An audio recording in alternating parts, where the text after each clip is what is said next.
ज्योतिष में विश्वास रखने वाले सभी दर्शकों को ग्रहों के चाल कार्यक्रम में नमस्कार है। इस वीडियो में जानेंगे कर्क राशि के जातकों के लिए मंगल देव धन भाव में बना रहे हैं राजयोग। इसका क्या प्रभाव रहने वाला है?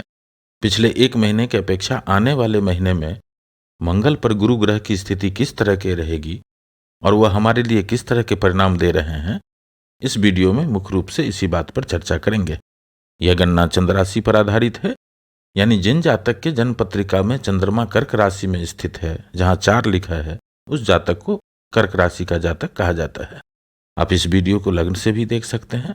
ज्योतिष गणना के अनुसार 17 जुलाई से 16 अगस्त के बीच ग्रहों के चाल इस तरह रहेंगे। मित्रों, आप जानते ही हैं, मेरा सुझाव रहता है कि टोना टोटके के चक्कर में ना पड़ें। जो आपको उपाय बताऊंगा यह शास्त्र के अनुरूप भी होगा और वैज्ञानिक दृष्टिकोण से भी आप इसे समझ पाएंगे। मित्रों, कर्क लग्न और कर्क राशि के सभी जातकों के लिए इस समय में जो ग्रहों की स्थिति बन रही है, यह हमें साफ साफ संकेत दे रहे हैं कि अगले कुछ समय के लिए अधिक सावधानी रखनी चाहिए, क्योंकि इस कालखंड में कर्क राशि के कुंडली में जो ग्रह योग कारक होते हैं, यानी शुभता प्रदान करने वाले होते हैं, वह सभी ग्रह इस समय अशुभ ग्रहों से प्रभावित चल रहे हैं। इसलिए इस समय में कुछ अधिक सावधानी रखनी चाहिए। मुख्य रूप से हमें यह समझना होता है कि समस्या है कहाँ, क्योंकि यदि समस्या का पता चल जाए, समाधान मिलना आसान हो जाता है और समाधान मिल ही जाते हैं। मित्रों, इस प्रकृति में ऐसा कोई भी समस्या नहीं है जिसका समाधान ना हो। प्रकृति हमेशा बैलेंस रहता है। इस कालखंड में भी कुछ योग ऐसे बन रहे हैं जो हमें बैलेंस कर रहे हैं, हमारा बचाव कर रहे हैं, या यूं कहें कि वह हमें संभाले हुए हैं। आइए इन सभी बातों का चर्चा करते हैं। क्या पॉजिटिव पक्ष है और क्या निगेटिव पक्ष रहेगा, साथ ही साथ इन स्थिति से कैसे निपटा जाए, इसके लिए भी वीडियो के अंत में चर्चा करेंगे, जिससे डैमेज को कंट्रोल किया जा सके।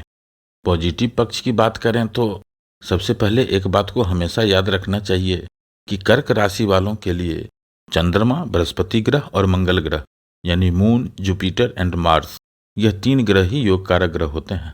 और मंगल ग्रह तो कर्क राशि वालों के लिए पूर्ण योग कारक ग्रह होते हैं, यानी मंगल ग्रह कर्क लग्न और कर्क राशि वालों को हमेशा अच्छा परिणाम देने के लिए बाध्य होते हैं।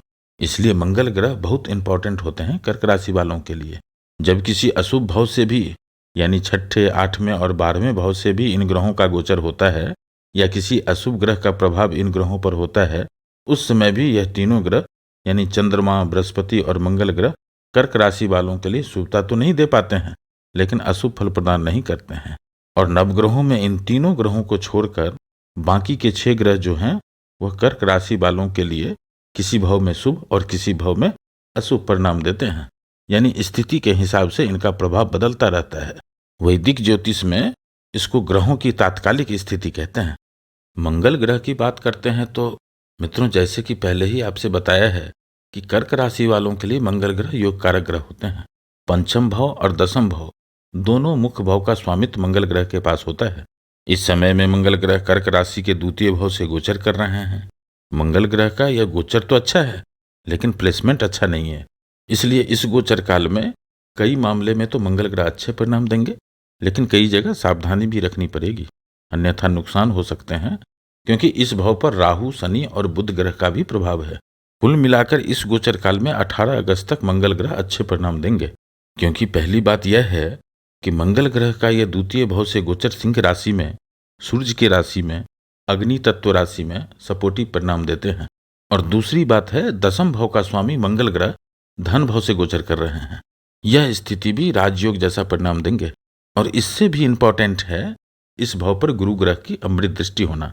यह स्थिति मंगल ग्रह की शुभता को बढ़ाते हैं। जब भाग्य भाव का स्वामी और कर्म भाव का स्वामी किसी भी तरह से संबंध बनाते हैं तो राजयोग का निर्माण होता है, यानी यहाँ एक साथ 2 राजयोग का निर्माण हो रहे हैं और दोनों राजयोग धन भाव में बन रहे हैं।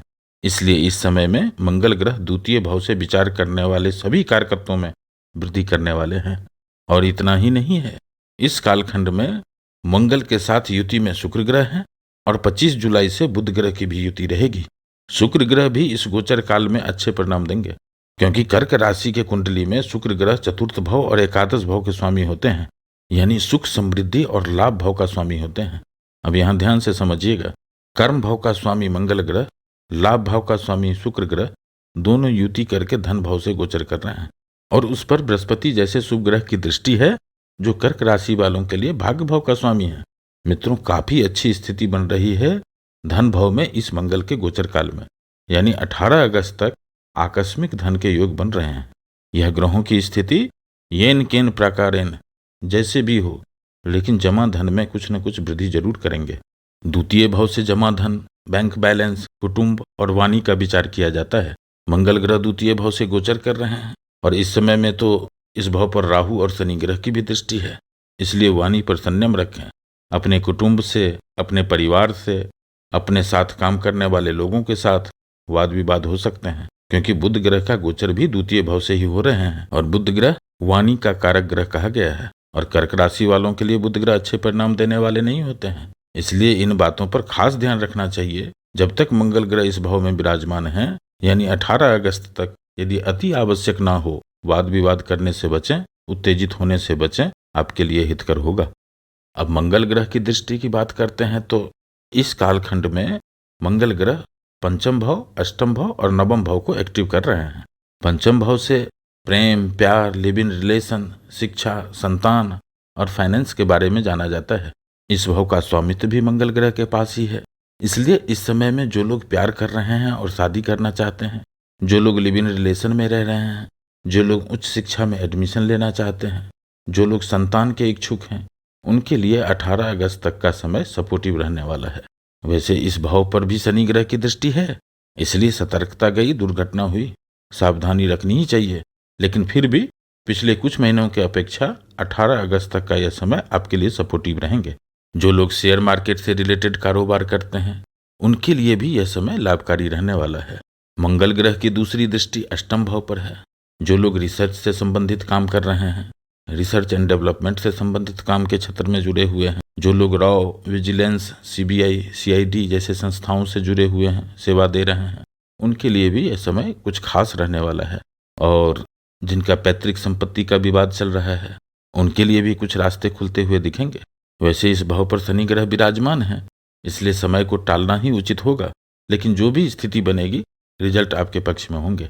और जिनका किसी जमीन में या प्लॉट में, फ्लैट में पैसे फंस गए थे, इस समय में फॉलो अप करेंगे। पैसे निकलने के लिए सपोर्टिव समय है, प्रयास करें, पैसे निकल सकते हैं। मंगल ग्रह की तीसरी दृष्टि नवम भाव पर है, भाग्य भाव पर है। यही वह भाव है जो बताता है कि आपको इस समय में किसी भी काम को संपन्न करने में कितनी आसानी होगी या कितनी परेशानी उठाना पड़ेगा। नवम भाव पर मंगल ग्रह की दृष्टि साफ साफ संकेत दे रहे हैं कि इस समय में आपके भाग्य में वृद्धि होंगे। यदि पिछले कुछ समय से पिता से मनमुटाव चल रहा था, इस समय में संबंध में सुधार होंगे, यात्रा के योग बन रहे हैं, धर्म काम में रुचि होंगे और धर्म कार्य के लिए यात्रा भी संभव है। इस तरह के परिणाम दे रहे हैं यहाँ पर मंगल ग्रह। अब निगेटिव पक्ष की बात कर लेते हैं तो इस समय में शनि ग्रह ढैया का प्रभाव दे रहे हैं और इनकी दृष्टि कर्म भाव पर है, धन भाव पर है और पंचम भाव पर है। बृहस्पति ग्रह पर है, मंगल ग्रह पर है और चंद्रमा 1 महीने में लगभग 16 दिन शनि से प्रभावित चल रहे हैं। यानी कर्क राशि में जो 3 ग्रह अच्छे परिणाम देने वाले हैं, बृहस्पति, चंद्रमा और मंगल ग्रह, इन तीनों ग्रहों पर एक साथ शनि ग्रह की दृष्टि है। इसलिए इस समय में सभी कर्क राशि वालों को सावधानी रखनी चाहिए, सतर्कता रखनी चाहिए। सावधानी क्या रखनी चाहिए? तो कोई टोना टोटका नहीं। इस समय में कर्ज देने से बचना चाहिए, उधार देने से बचना चाहिए, कोई नए आइडिया में इन्वेस्ट करने से बचना चाहिए। जो भी इन्वेस्ट करें, लॉन्ग टाइम के लिए इन्वेस्ट करें। उत्तेजित होने से बचना चाहिए, यात्राओं को टालना चाहिए, परिवार में, कुटुंब में वाद विवाद से बचना चाहिए। ऐसा करने से डैमेज को कंट्रोल किया जा सकता है। और जब भी समय मिले अपने आराध्य को नमन करें। अभी श्रावण मास चल रहा है, महादेव को ध्यान करें। ऐसा करने से राहु और शनि से होने वाले परेशानी में कमी होते हुए देखेंगे। और प्रतिदिन हनुमान चालीसा का पाठ करें। जो यह पढ़े हनुमान चालीसा, कोई सिद्ध साखी गौरी सा। जो हनुमान चालीसा पढ़ेंगे उनका कार्य सिद्ध होगा। इस बात का साक्षी गौरी सा महादेव हैं। फिर उपस्थित होंगे एक नए वीडियो के साथ। नमस्कार।